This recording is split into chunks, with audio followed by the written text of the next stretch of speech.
Pemirsa, belasan penumpang pesawat Etihad Airways nomor penerbangan 474 rute Abu Dhabi Jakarta mengalami luka-luka akibat turbulensi.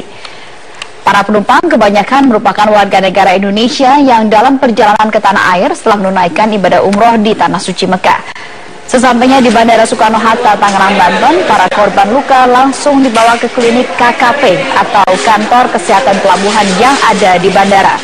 Pesawat Etihad Airways nomor penerbangan EY474 tujuan Abu Dhabi ke Jakarta mengalami turbulensi selama 45 menit di angkasa.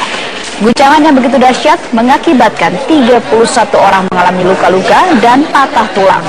Korban kebanyakan merupakan warga negara Indonesia yang telah selesai menjalani ibadah umroh di Saudi Arabia. Keterangan dari Etihad menyebutkan 22 penumpang yang terluka kini dirawat di bandara karena luka ringan. Sedangkan 9 korban luka lainnya dibawa ke rumah sakit terdekat.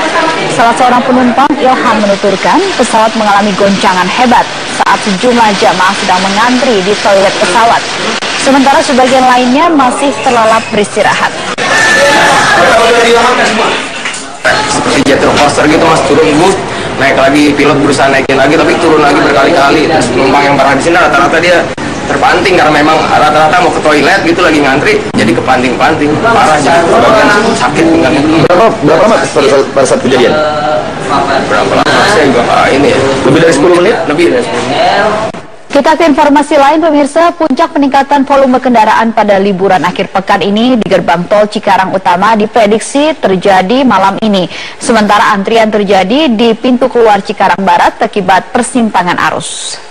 Dan meski puncak volume kendaraan diprediksi akan terjadi malam ini, hingga kini belum terlihat adanya antrian di gerbang tol Cikarang Utama. Namun sempat terjadi antrian di pintu keluar gerbang tol Cikarang Barat karena adanya persimpangan arus. Dan bagi kendaraan yang hendak menuju ke Lipo Cikarang dan juga menuju ke Jababeka. Untuk itu jika antrian masih terjadi, pengendara diminta untuk keluar di gerbang tol Cibatu. Dan sementara meski terjadi peningkatan kendaraan, namun kondisi lalu lintas di gerbang tol Cikarang masih lancar hingga saat ini. Antisipasi pun dilakukan guna mengantisipasi adanya antrian.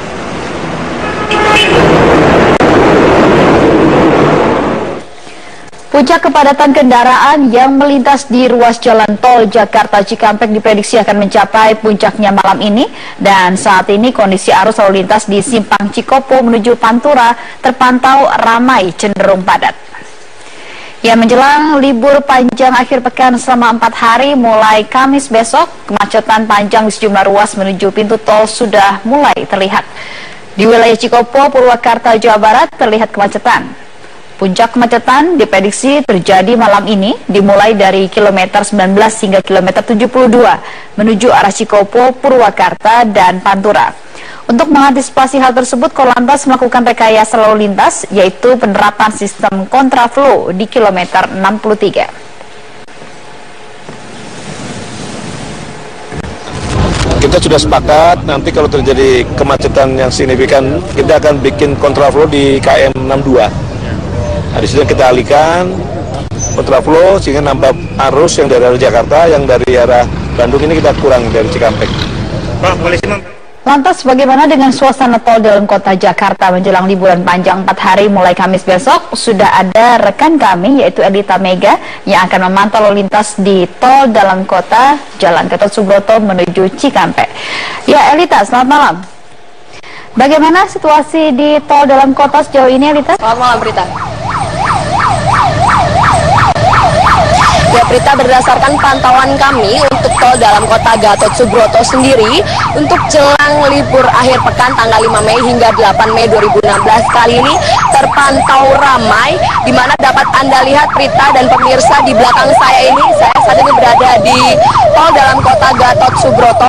Anda dapat melihat bahwa di sini mulai dari Slipi menuju arah Bekasi Cikarang dan arah Cikampek dan Bandung terjadi kemacetan panjang sekitar kurang lebih 30 km dengan laju kendaraan mencapai 10 hingga 20 km per jam saja.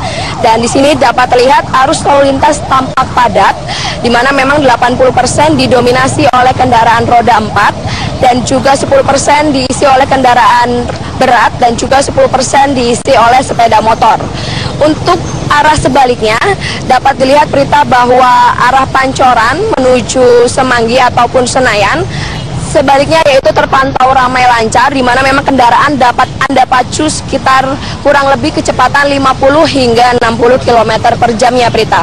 Dan kini pihak kepolisian telah menurunkan pengamanan untuk libur panjang akhir pekan hingga 4 hari ke depan, di mana memang ribuan personel ini diturunkan dan disebar ke beberapa titik yang dianggap rawan oleh aksi pidana maupun kemacetan seperti seperti tol maksud kami, dan juga wilayah-wilayah keagamaan dan pusat rekreasi. Dan selain itu Prita, juga ada pengalihan arus kendaraan dari tol menuju ruas jalan arteri. Dan kepolisian juga kini telah menurunkan personel guna membantu transaksi jemput kendaraan pada tiap gerbang tol dan melakukan buka tutup rest area serta melakukan kontraflow dan tutup buka exit tol. Dan dihimbau bagi pemirsa bahwa Anda sebaiknya menggunakan e-tol untuk memasuki jalan tol karena dapat mengurangi kemacetan dan mengurai tingginya kepadatan yang ada di jalan tol. Untuk sementara demikian Prita, kembali ke studio. Baik, terima kasih Elita Mega melaporkan dari Tol Dalam Kota Jakarta. Panjang di ruas tol Purbalenyi malam ini mulai terjadi peningkatan dibandingkan pada sore tadi. Ruas tol Purbalenyi dari arah Jakarta menuju Bandung malam ini mulai terlihat peningkatan jumlah kendaraan. Kendaraan yang melintas juga banyak didominasi dengan kendaraan pribadi berplat nomor Jakarta. Meningkatnya volume kendaraan bertepatan dengan libur panjang. Kepadatan arus diperkirakan akan terus mengalami peningkatan karena para pekerja dan juga anak sekolah telah diliburkan. Kepadatan arus kendaraan juga masih banyak, terlihat truk-truk besar yang melintas sehingga ini memperlambat laju kendaraan. Dan sementara itu di Sumedang, Jawa Barat, lalu lintas sudah terlihat juga padat.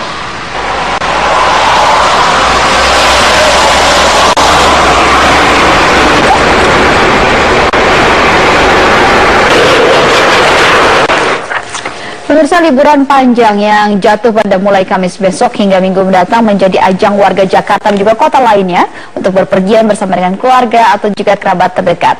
Liburan panjang ini tidak jauh berbeda dengan suasana saat menjelang Lebaran. Bagaimana suasana lalu lintas di Tol Cikampek dan juga Tol Paster Bandung? Kita akan terhubung dengan Fazilah Khairunisa di sekitar Tol Cikampek dan juga Lalita Ganda Putri di sekitar Tol Paster. Kita akan menyapa Fazilah terlebih dahulu. Ya, Fazilah, bagaimana suasana terkini di lintas Tol Cikampek? Ya, Prita, saat ini kondisi lalu lintas di gerbang tol Cikarang Utama 1 dan Cikarang Utama 3 saat ini kondisinya masih lancar, dan meskipun adanya antrian namun belum terlalu signifikan, dan antrian sendiri terjadi karena memang adanya proses transaksi di gerbang tol karena masih banyak pengendara atau kendaraan yang menggunakan uang tunai. Kendaraan juga masih didominasi oleh kendaraan pribadi dan juga truk-truk besar. Dan meski tadi sempat terjadi antrian di pintu keluar Cikarang Barat karena adanya persimpangan arus, namun kini antrian sudah terurai dan kondisi lalu lintas juga sudah mulai lancar. Berdasarkan data di gerbang tol Cikarang Utama, sejak pukul 6 pagi hingga pukul 9 malam tadi, ini kendaraan yang melintas mencapai 72.600 kendaraan. Ini naik 21% dibandingkan dengan hari normal, di mana di hari normal atau di hari-hari biasa hingga pukul 21 jumlah kendaraan hanya mencapai 59.600 kendaraan. Dan berikut ini adalah pantauan udara. Ini menggambarkan kondisi di sekitar gerbang tol Cikarang Utama. Ini antrian terjadi memang karena pembayaran atau pada saat kendaraan ini melakukan transaksi. Sementara ini dari arah Cikampek menuju Jakarta ini masih terpantau masih padat karena memang simpulnya ini terjadi di Cikunir karena memang adanya pertemuan arus tol dalam kota juga dari tol Jor. Sementara beragam antisipasi juga akan dilakukan oleh pihak Jasa Marga dan juga Kepolisian Lalu Lintas. Ini juga terkait dengan buka tutup di rest area serta jemput kendaraan yang akan dilakukan jika antrian ini sudah mulai panjang, yaitu di mana para petugas tol ini akan menghampiri atau mendatangi para kendaraan untuk melakukan transaksi. Sementara Jasa Marga sendiri juga menargetkan puncak naiknya volume kendaraan pada liburan akhir pekan ini akan terjadi pada malam ini dan diperkirakan akan ada 106.584 kendaraan, dan ini berarti naik 37%, 37,6% dari hari biasanya.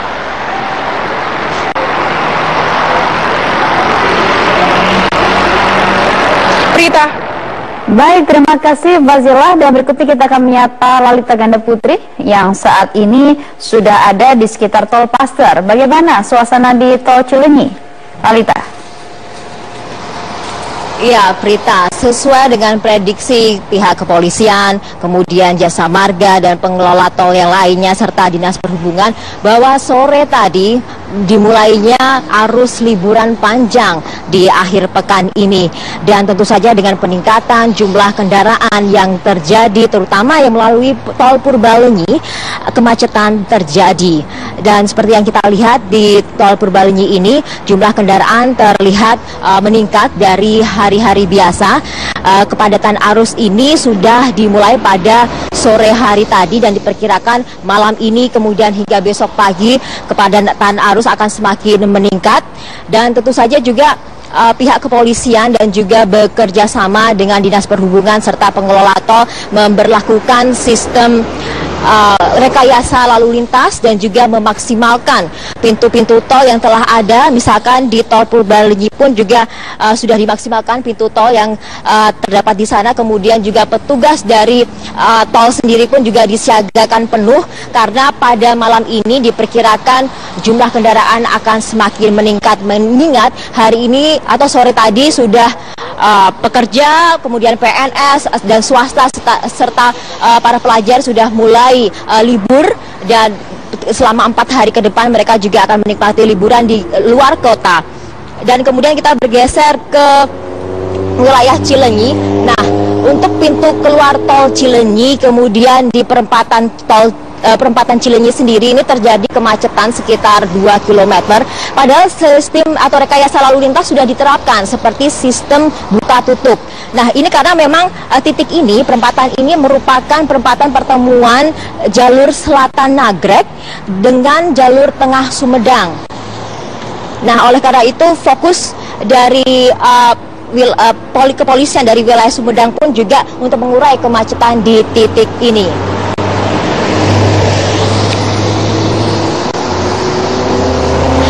Dan selain di Tol Cileunyi sendiri, kita sekarang fokus ke pintu Tol Paster, tempat saya melaporkan ini. Di gerbang Tol Paster ini memang merupakan titik penghubung dari kendaraan dari arah Jakarta menuju ke Kota Bandung dan wilayah Lembang. Nah, memang kebanyakan warga Jakarta ini favoritnya, memilihnya itu gerbang Tol Paster. Padahal sebenarnya masih ada gerbang-gerbang tol lainnya yang bisa dilalui seperti Pasir Koja, kemudian Tol Buah Batu dan juga M Toha. Dengan meningkatnya kendaraan atau volume arus liburan ini pun juga pihak tol akan terus memantau hingga esok pagi. Dan berikut pernyataan dari pengelola Tol Paster.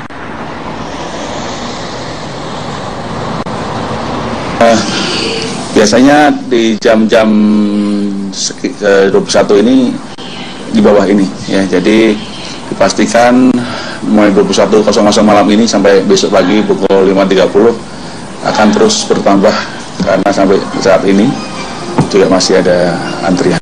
Apakah bisa? Ya, demikian laporan dari gerbang Tol Paster. Kembali ke studio, Berita Laura. Baik, terima kasih Lalita Ganda Putri dan juga tadi Fazila Kaunisa melaporkan dari Cikampek. Terima kasih. Komite Pemilihan Munaslup Golkar membuka pendaftaran bakal calon Ketua Umum Partai Golkar hari ini hingga esok hari. Dalam pendaftaran, setiap bakal caketum diwajibkan membayar iuran wajib Munaslup paling tidak 1 miliar rupiah. Ketua Panitia Pemilihan Munaslup Rambe Kamaruzaman mengatakan persyaratan iuran 1 miliar sudah menjadi kesepakatan bersama semua bakal calon Ketua Umum. Para bakal caketum yang mendaftar harus melengkapi kelengkapan administratif, salah satunya dengan bukti pembayaran iuran wajib. Iuran ini wajib bagi setiap pendaftar meskipun nanti diputuskan tidak lolos verifikasi. Aziz Syamsuddin menjadi orang pertama yang mendaftarkan diri secara resmi sebagai bakal caketum. Diagendakan tanggal 7 Mei mendatang, panitia akan mengumumkan para bakal caketum yang lolos verifikasi. Jadi dari tahapan pendaftaran dulu sampai besok jam 12.00 kita menerima pendaftaran. Tanggal 5 Mei akan kita verifikasi, sekaligus ada hal yang kurang, tanggal 5 Mei itulah untuk dilengkapi oleh para calon.